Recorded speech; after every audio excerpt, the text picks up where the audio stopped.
Right. Hi, everyone. Welcome to the Lew Perspective. Hi. Hi, John. Hey, How are Harold. you? How's it going? Good. How are you? Good. Good, good. I'm Doing working well. on my voice is slowly It coming sounds back good.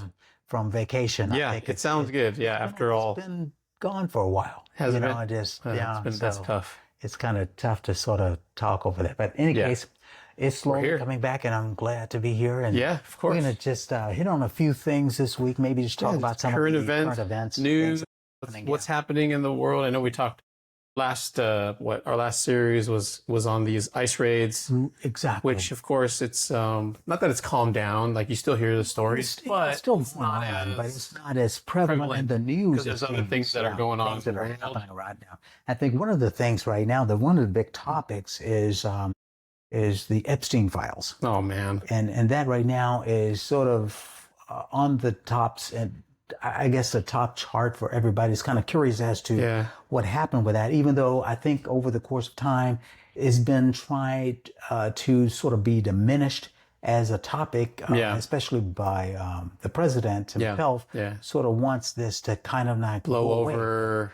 And I've heard both sides of the coin, being that some people were saying that the administration sort of brought this upon themselves when they had talked about there were no such list that exists now, where they first were saying there was a list, and so there's this counter. Why are you backtracking? Why are you lying? Or so is there one or not? Right. And then they said, oh, but they were talking about this thing when they said a list, but it's not the real list. Like, so what is it? And so I think the American people want to know, really being transparent, as the current administration said they were going to be with everyone, is transparent with the processes and things like that. Yeah. And so I think everybody now is sort of saying, well, we want to see, what is it? And I think now, has been some statement and speculating that his name appears several times. They reported that. They told him that his name was in there. Right. Many times. Right. Many times. I don't understand what's the surprise about it, right? You knew that they were close I think friends or associates, right? Right. I So think then what's the big deal? Because this guy was a notorious. Well, he was definitely a sex trafficker and all that stuff. I think the thing is that the association of that, and to know that this is going on, you were kind of besties with this individual. So it's not like you don't know what he's doing. Right. Why was it not something that you? Why didn't you take? Why didn't you say something? Yes. Yeah. Well, exactly. My point too is that we already know that he's going to be in all of that stuff. Okay. Right. So just come out clean about it, and if it's nasty, like I don't know how you spin it. I don't know how you spin that stuff. See, that's you can't spin it right now. I think they're trying to get it away. Mike Johnson, the Speaker of the House. He realized that they didn't have any recourse to back off of this, and they got to figure out. So he immediately said, "Okay, shut him down." And so that's what everybody's kind of looking at on both sides of the aisle. Right. Both sides of the aisle now is kind of looking at, okay, so they figure they are going to try to figure out in the time that they have this recess how they're going to address how they're going to play it. In the meantime, the DOJ had a 2-day interview with Giselle. Oh yeah, Maxwell. Ghislaine, yes, Ghislaine Maxwell. Maxwell. And all I saw, the only thing that I saw that her attorney made a statement is that she didn't hold back. Right. It was some more names. It's like over 100 names. She didn't. Yeah, I didn't say exactly, but he said it said that her attorney said that she did not hold back on whatever that means. Right. And so I think right now. But that's the thing too, right? I think wasn't it Trump's personal lawyer that sat with her?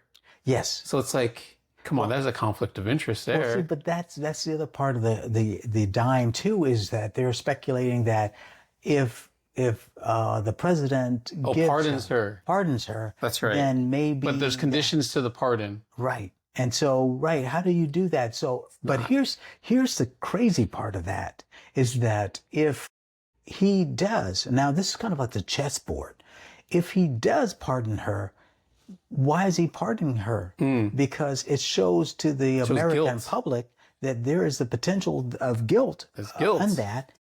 And they realize that for him to do so, and I was reading about that, is bad. And if he doesn't, his name is now in there. So that's what I'm saying. So What's it's almost well, like, he's going to take is he in checkmate is the question. Well, I don't know, because what's the worst? What's the damage that's going to be if he pardons her? What's going to happen though? Even though people are going to say blah blah blah, hey, let's do this, let's do this, let's do this to him. Can they do anything in the Senate? Can they impeach him? No. Well, no, they can't. Right? They can't impeach him. But what he's got immunity. What it does do, and the term, even if they don't do this, if they cannot, if his party, if the GOP doesn't at that point require him to step down, everyone is affected by that, especially come the midterms. Oh yeah, that are coming see up. that's the part I get. That's the part that they're looking at. And then they could turn it into, hey, can we impeach him after 2 years? That's the other part. And you're going to get it because you have enough votes. Because now and they're, in the context of they're trying to redistrict certain states, especially in Texas. Yeah, I saw that too. So in Texas, if they do that, then there's been called that other blue states will now redistrict themselves in order to do this. So this all starts to change the political landscape on everything. But I think both sides of the aisle want to see, where was he? Did he know about this? Because if he did, and he's up here deporting people that he called criminal and criminal activity, wait a minute, the child traffickers that are doing this, well, you were part of this, right? And you knew this was going on. You didn't do anything. You didn't even distance yourself from this person that you considered a friend until such time that it became known that he was a major pedophile. Yeah, I know. I just think that he's going to play to the same old tricks. Well, of course, and that's what everyone is sort of suspecting. And that's what's going to happen. He's going to keep his base because he's he's already a convicted felon. Right, and they still supported him. Now he's just going to flip it another way, right? And say, "Oh, well, it wasn't me." Again, he's deflecting. Oh, talk about Biden and talk about Obama and talk about now even Beyonce. Like, it's total deflection. His base eats that stuff up for lunch and dinner and breakfast. People that can think through themselves say that's a distraction, total distraction, right? Because you want the cycle to blow over, this to go away. The whole thing, and I think the recess that Mike Johnson called for sort of helped to sort of die it down. But I think what it's going to do is that it's going to inflame it, because now the curiosity, where they could maybe have squelched it by going ahead and saying, okay, let's look at it, let's go ahead, let's get this thing and let's put it behind us. Maybe if they'd done that, everybody, the nation itself would just say, okay, let's move on to the next thing. There's always something else. Because now it's sitting there smoldering to the point where now everybody's curiosity is peaking. All they can think about are the Epstein files and nothing else. I hope so. I don't have faith in in our society today that it would be, that they will not just say, okay, well, Epstein was, 10 years or 5 years or whatever. It's been some time, right? I mean, he took his... but the victims are still this. Oh, yeah. No, don't get me wrong. It's the horrible. victims are still there. And, I guess you have to think as yourself in the moral context of who you are, right? Whether that was acceptable. Can you just say, okay, so it happened. It's okay. It's fine. Then we got over it. What's the purpose of then saying we're defending accountability? And the accountability piece.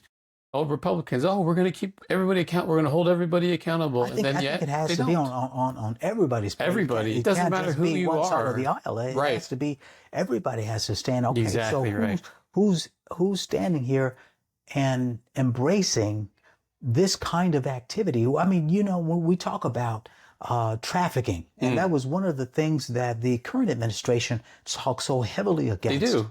Especially like you brought up deportation, right? Because people they're saying there's child rings and stuff like that these people, that the illegal immigrants are doing, and that's why we're kicking them out, send them down to whatever country we want. Where does that stand when you start talking about doing that? But then at the same time, here you are. So you're saying if you don't face that, you're saying that it's okay on this side of it, but that's not okay over here. It's okay if if we do it, but it's not not okay if okay. you do it, right? Right. And you can't do that. Yeah. If everyone has to obey by those rules and Right. guidelines. Yeah. And then what about the human side of it? Right. You know, Exactly. these are people, these are kids. Yeah. And so Just the argument falls apart when they start saying, well, that's the part that I start think saying it's, America as a whole yeah, want to understand. And, I hope. You know, I don't they know. want to I just understand don't. why. And you'll still find people out there that will say, well, you know, so what, that happens. That was and 10 more, years ago. That was you 30 know. years. Well, still, what? Yeah, well, Like, you're affecting people's lives. well, yeah, I mean, well, it's like, Like, it's dude. okay. It's okay for you then if you Right. have a kid that was snatched up from someplace Exactly. and sent over to another country and sexually trafficked Right. for other people too. That's okay. Right. I mean, you have to answer Yeah. that question. Well, and I think that's where a lot of people draw lines, is when it actually affects when them. it affects them. Right. Okay, Because but you what- see that But when, what like, says it's not going to affect you? You may have a teenage kid right now that all of a sudden somebody said, well, that's okay then. Well, shoot, the Yeah. perpetrators are thinking, well, we just can do that to you. round up a few Yeah. strays that we see Right. and we'll send them off to another place. Right. And no one would ever know. Right. I mean, where do you draw the line? I think What that's we're talking about. But that's what we talk about when we're talking about people's moral compass as well. It's like, Right. we're going to be here all the time versus we're going to be here only when it benefits When it us. benefits us. And when it benefits us, we're here. But when it affects us, we'll also be here, right? It's like, But you can't. otherwise, we'll turn our heads on it. right. How do you do I mean, that? there's so many other things we could talk about in that respect, right? I mean, you're talking about the scandals with the Catholic Church, and you talk about Yes. like all these other things, right? You see that it's like when it's them, we hide it internally if it's us. But if it's you, we're calling you out on it. Yes. How come Harold does this and Harold does this? When I do it too, well, it's different. It's different. It's different, right? Like, I can't. You can't have but two you can't. sides to that. It's Yeah. got to be one. That's what it's drives not me crazy. acceptable, and then you have to stand on it regardless to who. And I think Right. that's sort of the No matter who. context. No matter who. No matter who. Doesn't matter if you're whatever side of the aisle you're on. It doesn't matter. It doesn't matter. Like, right is right, wrong is wrong. Yes. And I think that's where I think that's what we start blurring everybody's everyone's. missing. Yeah, that's where we start messing with, especially now with the administration that's in. Yeah. He's a convicted felon, Right. right? He allowed people with this insurrection on January 6th. He pardoned them, so it's okay. So people think it's a pass. So now people's moral center follow that, and they say, well, it's okay what we I do. think people are sort of wrestling with the fact that, he's also said things that have not really come to fruition. Mm. And so they're looking at this and now they're kind of scratching their heads and they're kind of wondering. And I think as the GOP, they're sort of wrestling with what the midterms are going to dictate for them as a party. Yeah. And I think what I saw in a clip this morning was that they're actually working on a plan to try to circumvent that from changing They have the to. landscape coming up here. Right. And I think the people are looking at it. I think the decent side of both sides of the aisle, and mainly on the GOP side, because they have more to lose on the aspect that if he is whatever is in that, if that has an effect on them, meaning that on a moral compass side of it, and they're trusting that they gave their vote because they felt that he was a stand-up person on behalf. Seriously, stand-up person. Well, I mean, I know. You know what I Isn't that mean? crazy? So, well, I mean, that's Convicted felon. Well, you right? have Like to think: is that the erosion of what we are, what Right. we have been, where we used to be? Right. Is that an erosion of that? And that's what we look at when we start looking at the red, white, and blue, and we start to say, what is our country right now? What are we? Because we're standing at a point now that the world is looking at and wondering what's become of this country. It's crazy, And you see, he just went to Scotland and they were protesting. they were out protesting, there. and Ireland over there. They didn't want him in there. And you Yeah, kind they of let say, him well, know. that's not That's presidential. the world. That's They don't live in our country. exactly. And so that's what we're As a looking guest, at. right? He's a guest. And so the Epstein files are part of the global speculation. It's not just here in this country. They're looking at and that was global. That was global. That was anywhere. global. That was all over the world, right? I Because mean, it he was wasn't all just over the the U. It was place, everywhere, right? Yeah. And so that's what. Now, another thing that was going on that I thought was kind of interesting this week was that Kohlberger. Was it Brian Kohlberger? Wait, yeah, okay, yes. You're talking about the guy that was... The guy that murdered the four yes, college the students students. in Idaho. Try to get away with that. Finally, he came to the conviction. He pled guilty. He pled guilty. Pled guilty. Accepted that as his punishment. So I read a little bit on that. But what they didn't understand, really, why did he do this? Why? Yeah. And he had gone at first, if they had not caught him, he'd been perpetrating that same kind of behavior somewhere else at maybe another university town where someone else would have lost their kids. And still no reasoning was ever brought to the table as to why, what made him do this. And, I heard someone say that he disliked females. Oh. Yeah. And I thought, but okay, so even if that's the case, there was one male student that was also part of this. Yeah. It was heinous in the way that he did. It's horrific. And I think the thing that he realized after he pled so much that he had nothing to do with it, he was clear over there. If it hadn't been for the evidence that they had that brought him to that point. Mm-hmm. Yeah, was it like a cell phone pings? And it was that, yeah. DNA was there. It was everything they had. It's like you can't... different things you cannot deny that you were not at that scene at that time on that day, Yeah. And so, and even I guess it seems like they had some footage of him or his vehicle, even though he had gotten far away. So that would have been another brewing for another serial sort of attack on the college landscape.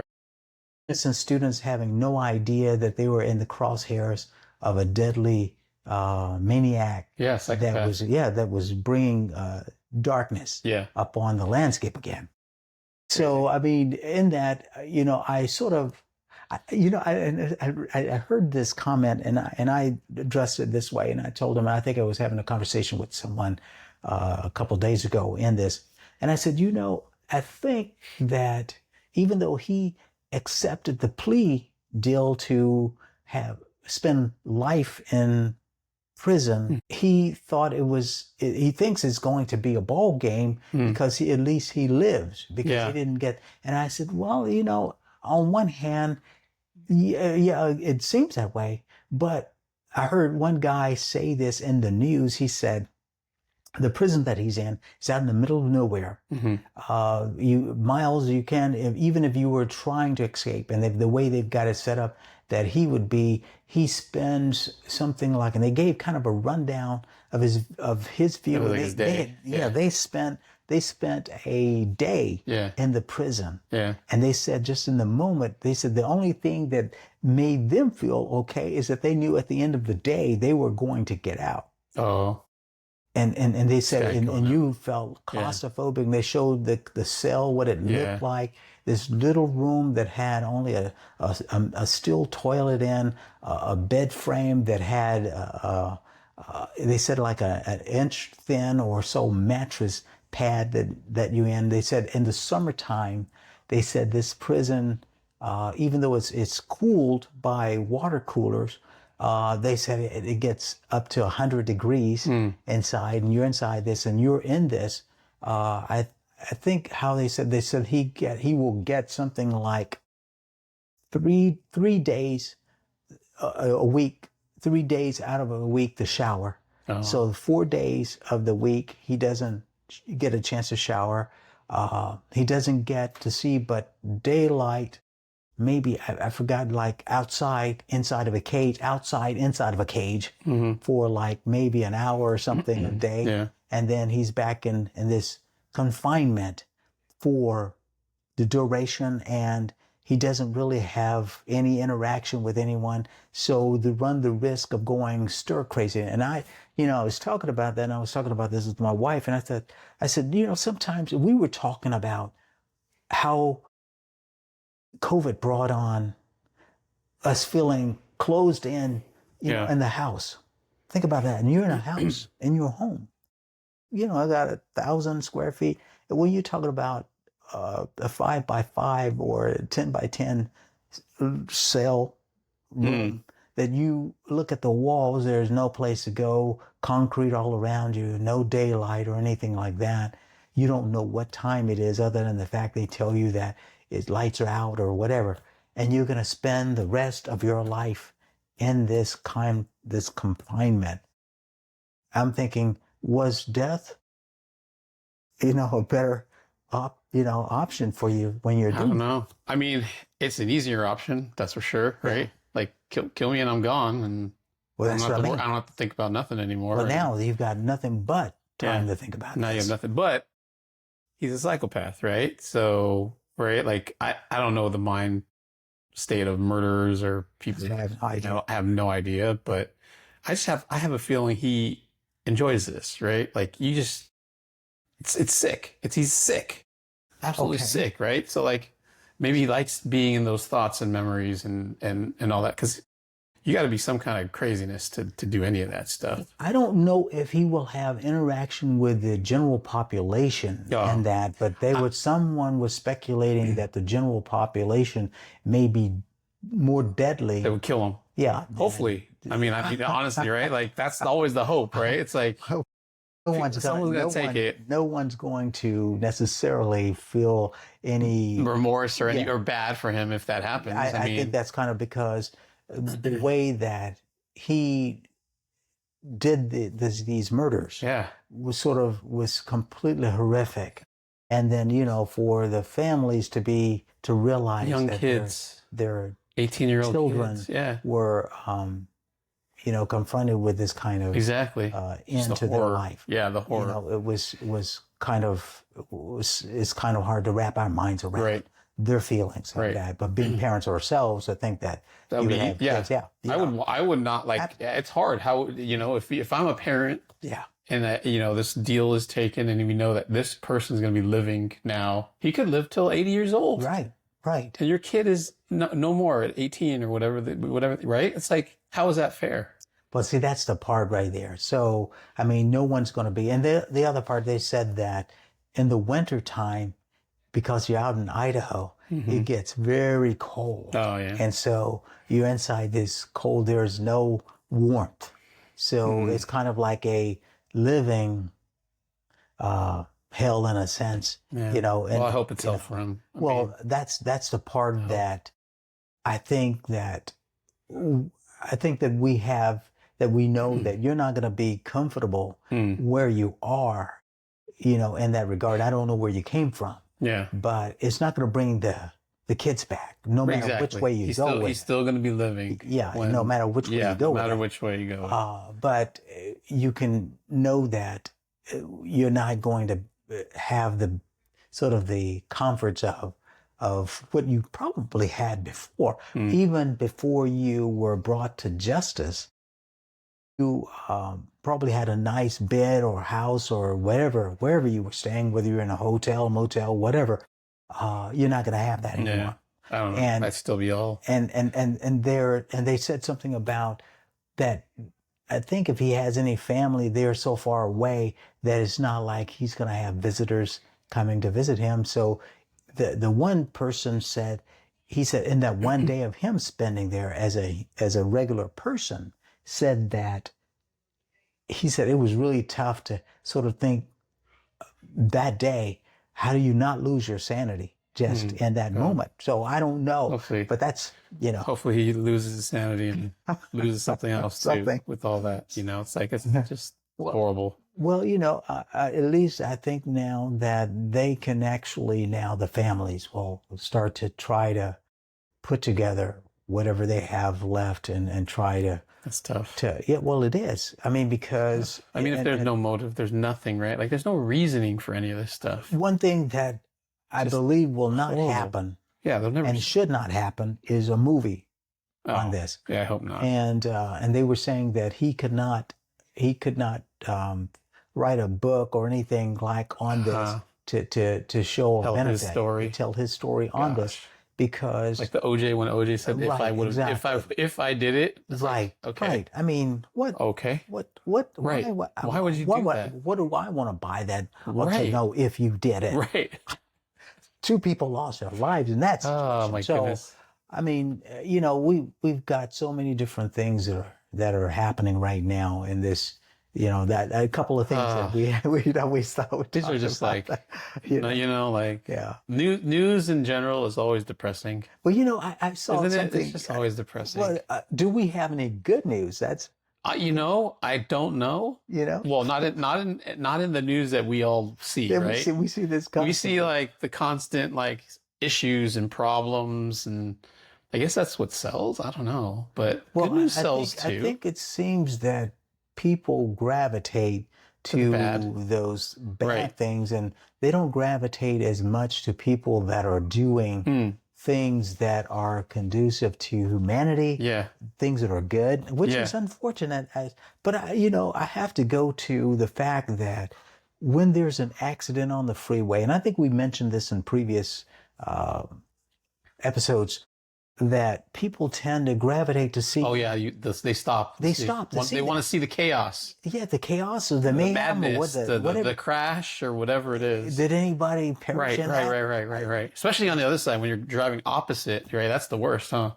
Get traffic on both ends. On both sides, and they stop on the other side when it's not even anything to do with. Exactly, they just want to look. You know, yeah, just want to. And I think that, I don't know, maybe it's the darkest side of our human nature. I always tend, when I see that, if I can, I move. I don't even want to look. I just want to go. I want to clear. I want to go where I'm going. Yeah. And so you've got other people that are stopping, that are doing this, and I think that's kind of why news seems to be predicated on things that are more drastic and more mayhem, that kind of thing, because they figure that people will watch that versus someone that basically out here doing something, building something for people that cannot afford, or that kind of thing. Yeah, nobody wants to hear that. It's like, okay, yeah. I think that, you know, the negative stuff does have its place too, right? I mean, if there's like natural disasters and we need to different stuff like that. Those kinds of things those right there make you aware. Exactly. You know what's going on. So we know what's going on. We got to need. Can I do something to help this? Can we help? But I don't know if a lot of people think that though. That's the problem, right? That's the problem, right? Everyone was like, "Oh shoot, that sucks to be in, you know, wherever Texas with the floods and stuff." It's like, well, you know, I even can we donate to them, or I saw little AI things on that, and they were saying, "Well, that's not really real. People doing things like that." And you're kind of thinking, "Oh, was it real or was that so?" Now, on a short end of the stick, there, AI. I see that AI is coming more and more into fruition in the sense, you know, artificial intelligence. Somebody had posted that they were working really diligent on the robotics aspect of this thing and how this is. And I watched this movie that was kind of in that direction. And this guy had created this chip, and this chip basically enabled his physical being, because he was paralyzed from the waist down. And this was supposed to have been somewhat in the future of us right now. But they embedded this chip that sort of bypassed the nervous system in his body and enabled him to regain muscular movement. Okay. And it was kind of an interesting concept, because this movie was done in 2018, and it kind of predates us coming up. And I thought, this is really, I hadn't seen a story kind of with that, and the opening of AI in it. And I thought, and that the ending was not it was not like your typical Hollywood ending to this. It sort of said, it kind of split that person into two different people, the real person and the artificial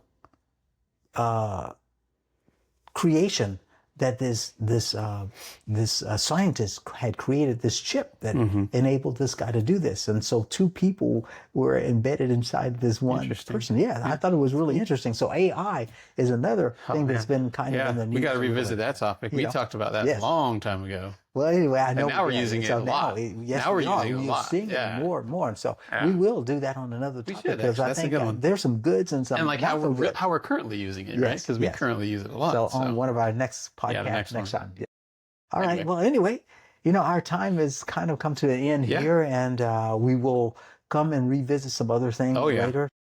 Till then, wait, follow us. Yes. Like, subscribe, all that fun stuff. YouTube, Spotify, Instagram, TikTok, one more, And Facebook. Yes, I was That's waiting it. for you. I got it. Okay. Anyway, we'll see you next time. All right, we'll see you. Bye. Bye.